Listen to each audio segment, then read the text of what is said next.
BUET chemistry written সিরিজে সবাইকে স্বাগতম। এই লেকচারে আমরা কভার করব 24 সালের একটা কোয়েশ্চেন পরিমাণগত রসায়ন থেকে এসেছে। হ্যাঁ, দেখো আমরা কোয়েশ্চেনটা সলভ করে দেখি কেমন লাগে। কোয়েশ্চেনটা খুবই ইজি। আই থিঙ্ক বলা যায় এই 24 সালে যতগুলো কোয়েশ্চেন এসেছে আই থিঙ্ক এই কোয়েশ্চেনটা সবচেয়ে ইজি কেমিস্ট্রির ক্ষেত্রে। সবচেয়ে ইজি কোয়েশ্চেন এসেছে এটা। দেখো যে কোনো কেউ পারবে, ফার্স্ট ইয়ার হোক সেকেন্ড ইয়ার হোক যে কোনো স্টুডেন্ট এটা পারবা। তোমাকে অ্যাডমিশন ক্যান্ডিডেট হওয়ার দরকার নেই। সো দেখো এমন কিছু কোয়েশ্চেন আসে, সত্যিকার কথা হচ্ছে কি মানে সবগুলো যে কঠিন আসবে এমন না, কতগুলো কোয়েশ্চেন আসে একদম পানির দরে এরকম কিছু কোয়েশ্চেন আছে, এর মধ্যে এটা একটা। দেখো 50 ml 0.3 m NaOH দ্রবণে B2 ml 0.4 m barium hydroxide যোগ করলে OH মাইনাস আয়নের ঘনমাত্রা 0.5 m হয়। আচ্ছা, তাহলে আমরা বেরিয়াম হাইড্রোক্সাইড দ্রবণে B2 এর মান কত? আচ্ছা, দুইটা যেহেতু আমরা মিক্স করব তাহলে মিশ্র দ্রবণের ঘনমাত্রা হবে S আর আয়তন হবে কত V, রাইট? আর দেখো NaOH এর যেহেতু দুইটার ক্ষেত্রে OH মাইনাস উৎপন্ন হবে, তারা দুইটাই ক্ষারধর্মী ক্ষারীয় দ্রবণ, তাহলে এটার ক্ষেত্রে S1V1 আর এটা হবে কত? বেরিয়াম হাইড্রোক্সাইড হবে S2V2। Okay fine.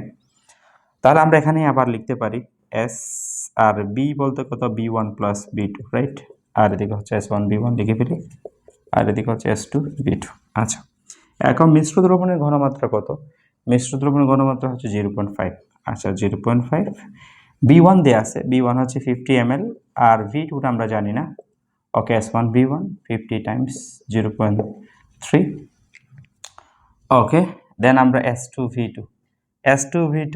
হলো 0.4। ভালো করে বুঝো, 0.4। কিন্তু এখান থেকে হাইড্রোক্সিল উৎপন্ন হবে কয়টা? দুইটা। OH মাইনাস দুইটা, এই জন্য আমরা OH মাইনাসের ঘনমাত্রা দুই দ্বারা গুণ করবো। ঠিক আছে, যতটা হবে।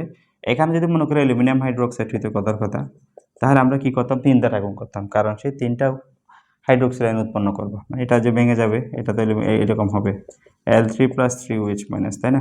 A2 OH মাইনাস উৎপন্ন করবে, সেই জন্য 2 দ্বারা গুণ করতে হবে। এই ছোট বেসিকটা লাগবে।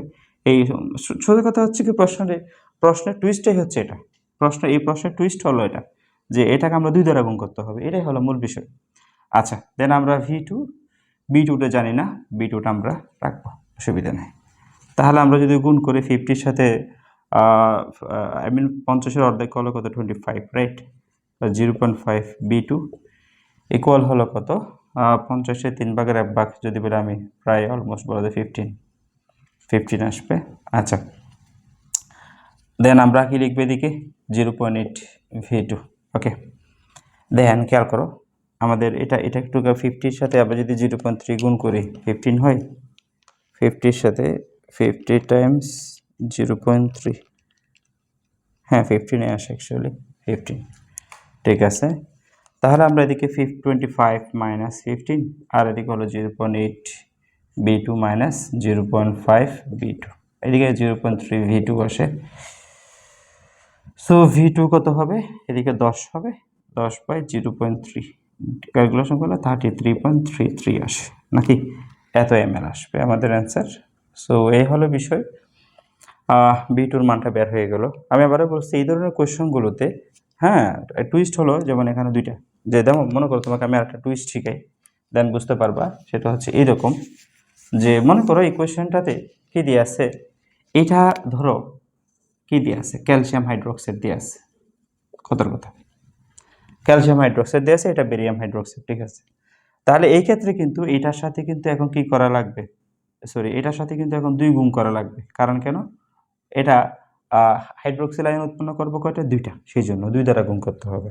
এখন মনে করো এটাকে আমরা কি দিলাম না, এটা আমি মনে করি অ্যালুমিনিয়াম হাইড্রোক্সাইড দিলাম, AlOH3, তখন কিন্তু এটার সাথে আমার 3 গুণ করা লাগবে। ঠিক আছে, হ্যাঁ এটার সাথে 3 গুণ করা লাগবে। তাহলে তুল্য সংখ্যাগুলো বোঝা খুবই জরুরি। হ্যাঁ, আর বাকি বিষয়টা কিন্তু আমরা মিশ্র দ্রবণের জেনারেল ফর্মুলা অ্যাপ্লাই করে ফেলতে পারবো। সো এই ধরনের ম্যাথগুলোর ক্ষেত্রে দুইটাই অম্ল বা দুইটাই ক্ষার, এই ধরনের প্রবলেমগুলোতে আমরা অবশ্যই এই ট্রিক্সটা জানা লাগবে। ঠিক আছে, ডিরেক্টলি আমরা S1V1 S2V2 বসাই দিলে হবে না, আমাদের তুল্য সংখ্যাগুলো খেয়াল করতে হবে, কার সাথে কত গুণ হবে, সে কথাটা ওয়েস্ট মাইনাস উৎপন্ন করে। এসিডের ক্ষেত্রে সেম, আমরা এসিড নিয়ে আরও অনেকগুলো এসিড ক্ষার নিয়ে অনেকগুলো লেকচার আপলোড করব, তখন তোমরা হয়তো এই ধরনের ট্রিক্সগুলো আরও পাবে। ঠিক আছে, সো পারবে আশা করি। ঠিক আছে, ধন্যবাদ সবাইকে, আসসালামু আলাইকুম।